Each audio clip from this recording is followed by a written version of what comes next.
Hello, welcome to Dav Chat. I'm talking about the Trump Organization and how it is and was manned by thieves and criminals, of which Donald Trump is the most famous example of a crook, a thief, a criminal, as well as a traitor con artist. So why do I say these things? Well, MAGA World is getting all excited this afternoon saying, it's been proven something that already came up when Michael Cohen was being directly examined by the prosecution, that he was paid $50,000 for as an intermediary for paying an internet company called Redfinch to rig a CNBC poll that Trump wasn't winning at the time, and he wanted to have enough entrants in that popularity poll, online poll, to win, to push forward with momentum for his candidacy in prior to the 2016 election. So Michael Cohen took $50,000 but for Redfinch services, but only paid them $20,000 and pocketed $30,000 himself. It was an organization rife with crime and fraud. The Trump Organization, since that time, has been found guilty on all counts of criminal tax fraud. So it was a criminal enterprise. The Trump charity was also a criminal enterprise. Its leaders, the Trump children, were required to do ethics training, and aren't allowed to be on the boards of any other charity organizations in the state of New York. So let's see, over a 15-year period. This is a post from Adam Cohen, creator of Lawyers for Good Government, and he's posted this headline from CNN in 2022.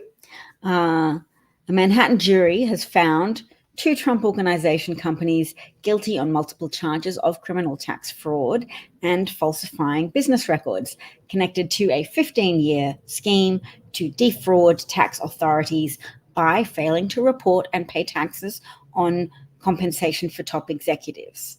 So the Trump Organization was defrauding the government and defrauding tax authorities as part of the government, hiding income for its executives by under the books paying for private school tuition, accommodation, and car leases for their top executives, such as Alan Weisselberg, the CFO, the Chief Financial Officer of the Trump Organization.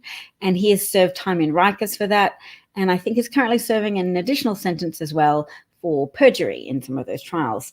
And of course, Alan Weisselberg was given a $3 million reward scheme. One of a non-disclosure scheme. One of those conditions was that he not cooperate with law enforcement. I hope the money was worth it. It doesn't sound entirely legal to me, not being a lawyer myself, but the wheels of justice do grind very slow, but they grind fine. Which I think that saying probably means, takes a while, but the results can be worth it. So let's have a look at some more of my bookmarked things today, because there's some good things in them. What else have I saved to share? NBC running with the headline, Michael Cohen admits he stole from the Trump Organization, as if this somehow is a blow to Michael Cohen's credibility. Michael Cohen is a chief witness for the prosecution because he was a crook employed by crooks to do crooked work. So yes, he has behaved crookedly over the years in many, many varied ways, but he at least repents the crooked work he did to get Trump elected, because he has been open with saying that he thinks Trump is a danger. He predicted the insurrection before it happened and said Trump will not allow the results to pass unchallenged if he loses the election. He will not peacefully transition out of office. And Michael Cohen was very right. We were all crossing our fingers and hoping that American institutions would hold. It's only thanks to literally the blood and sacrifice of various Capitol police officers and DC Metropolitan police officers that American democracy was saved, because Trump wasn't only going to overthrow the results of that election, if he'd succeeded in overturning the results of an election, then he has successfully made democracy redundant in the United States. So that is part of what the US would have lost had Trump succeeded on that day. If Michael Pence had been killed, if any of those rioters had got close enough to take a senator or a congressperson hostage on that day, Nancy Pelosi wouldn't have been able to reconvene Congress. It's only because those officers did such valiant work keeping back the marauding horde of Trump supporters who were convened, incited, egged on to do one thing, put Congress in such turmoil that the constitutionally mandated date of January the 6th did not pass by peacefully, that Joe Biden's election victory was not certified, and that then Justice Alito would have time to respond to a bill being, an appeal being submitted by Sidney Powell saying, please activate the 12th Amendment.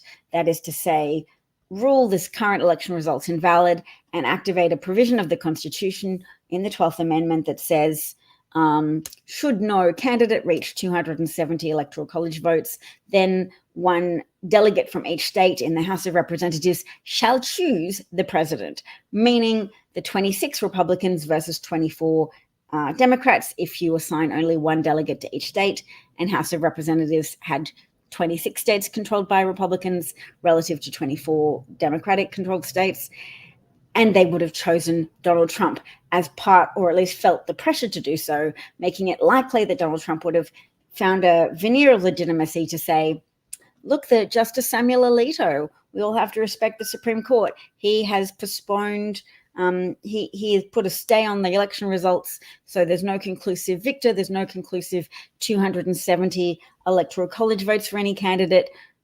12th Amendment says House of Representatives, one delegate each chooses. Now, maybe not all of those 26 Republican delegates would have said, oh, okay, yeah, sure, Joe Biden didn't really win, let's pick Donald Trump. But they would have felt pressured, and there would have been a lot of extremely violent pressure on them because Donald Trump supporters had been incited to believe that the election was stolen and that they were saving their country by perverting democracy and restoring Donald Trump's alleged victory. So that's all from me for today. I've got to hop off. But yes, I'm going to note that David Frum commented that the Trump defense is that everybody in the Trump organization was a crook, was a criminal, except the boss.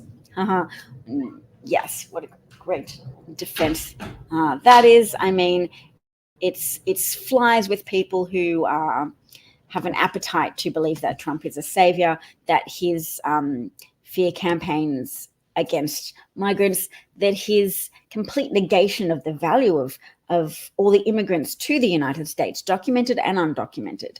But mostly, obviously, he's vilifying undocumented migrants and saying he'll deport them, he'll have camps.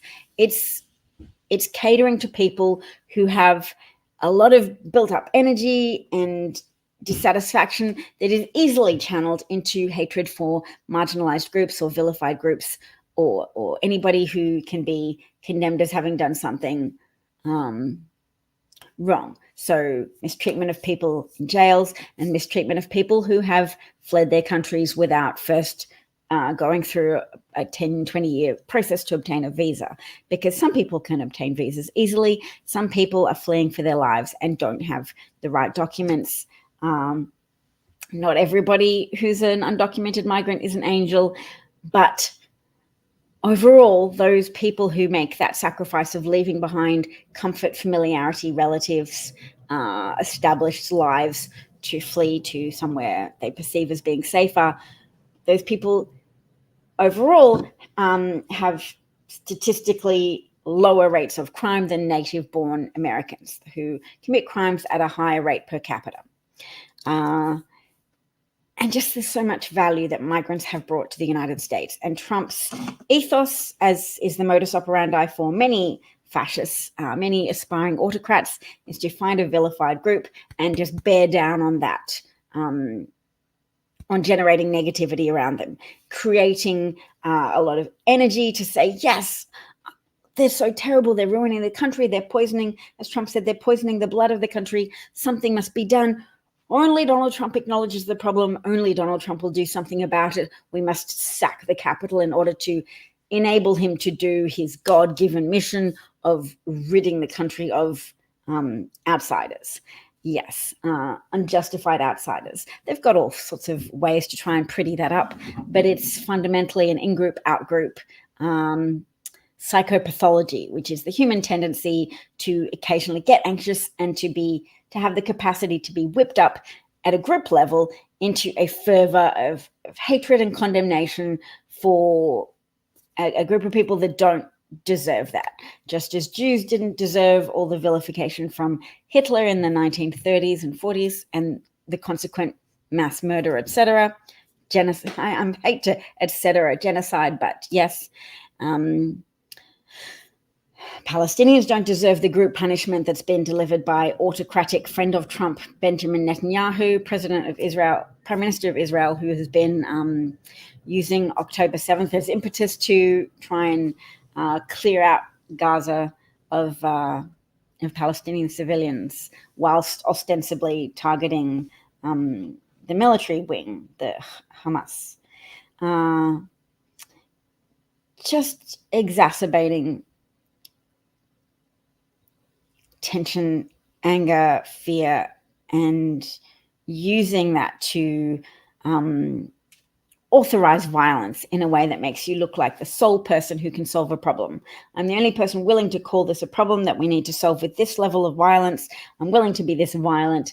That's how dictators gain and sustain power, by dangling violence to people who've been worked up into a frenzy with a hunger for violence and solutions. So Maxima Overdrive says, hello, Davina. Hello, nice to see you. I do have to go off, but thanks for joining us today. I hope to join everybody again tomorrow.